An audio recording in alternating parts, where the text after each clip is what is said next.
The evening train rattled along the tracks, carrying passengers from all walks of life.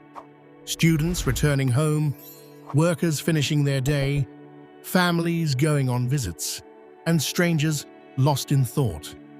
Amidst the clamor, the ticket inspector walked steadily from one compartment to another, checking tickets and exchanging polite nods.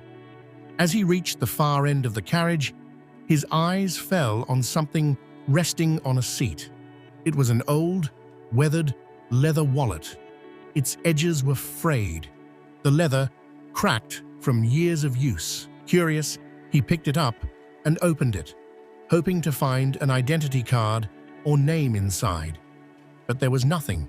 No papers, no phone numbers. Only a few folded currency notes and a small picture of Lord Krishna tucked neatly into it. Holding the wallet high, he called out, "Does this belong to anyone?" An elderly man seated quietly near the window lifted his gaze and whispered, "That is mine, son. Please, may I have it back?" The inspector studied him for a moment. The man looked frail, his hair silvery with age, but his eyes carried the weight of many years lived. "Sir, I cannot hand it over unless you prove it belongs to you. There's no identification here," the inspector said firmly. The old man gave a faint, toothless smile. "Inside, you will find a picture of Lord Krishna. That is how I know it is mine." The inspector shook his head gently. "That could belong to anyone. Why is there no photograph of yourself in it?" The man leaned back, his voice trembling with memory. "Because this wallet is not just leather, my son. It is a timeline of my life." He paused, his eyes fixed on the window as the world rushed by outside. "When I was young, I placed my parents' photograph inside. They were my whole world. Later, as youth filled me with pride, I replaced it with my own picture, admiring the face I thought was so handsome. When I married, my wife's portrait found its place there, and for many years it stayed.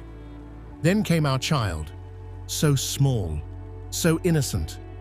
I loved him beyond measure, and so his picture took the place of his mother's." The man's voice grew heavier. "But life changes. My parents left this world long ago. My beloved wife has also gone. My son is grown now, too busy with his own responsibilities. He has little time to sit with his old father." A tear escaped the corner of his eye. "And so, when all else faded, I placed the picture of Lord Krishna inside, the one companion who never leaves me. People, wealth, beauty, and even family, they all drift away, but God remains." For a moment, the train grew silent.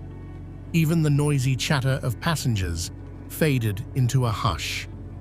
The inspector's stern expression softened. With great respect, he handed the wallet back to the old man without another word. At the next station, as he stepped onto the platform, the inspector walked to a small stall. "Do you have pictures of God?" he asked the vendor softly. "I think I should carry one too." The moral lingered in the air. Everything in life changes. Our youth, our loved ones, even our greatest attachments. Only the divine presence remains eternal. Hold on to it before everything else fades away.